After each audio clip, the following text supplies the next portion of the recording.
গাড়িতে এনটিভির স্টিকার রেখে সাংবাদিক পরিচয় দিয়ে মহাসড়কে কর্তব্যরত শিক্ষার্থীদের হাতে আটকের সময় গুলি করে পালিয়ে গেছেন এক ব্যক্তি। পরে সেনাবাহিনীর সদস্যরা গাড়িটি আটক করে পুলিশের কাছে সোপর্দ করেছে।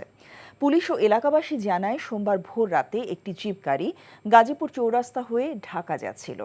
গাড়িটি বোর্ডবাজারের বড় বাড়ি এলাকায় পৌঁছলে মহাসড়কে দায়িত্বরত শিক্ষার্থীরা থামাতে বলে। এ সময় গাড়িতে থাকা ব্যক্তি নিজেকে সাংবাদিক পরিচয় দেয় এবং গাড়ি না থামিয়ে গুলি করে দ্রুত পালিয়ে যাওয়ার চেষ্টা করে। পরে ছাত্ররা ধাওয়া দিয়ে তারগাছ এলাকায় গাড়িকে আটক করে।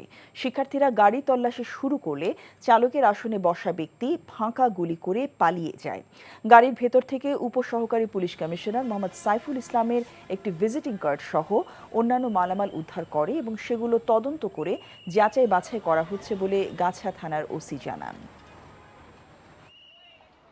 সেনাবাহিনীর টহল টিমকে কাছ থেকে গাড়ি এবং তাদের কর্তৃক জব্দকৃত বের করে যে গাড়ি মালামাল পাওয়া গেছে সেটি তাদের উপস্থাপন মতে স্থানীয় সাক্ষীদের মোকাবেলায় আমরা জব্দ করে আমাদের নিজের হেফাজতে নিয়ে আসি।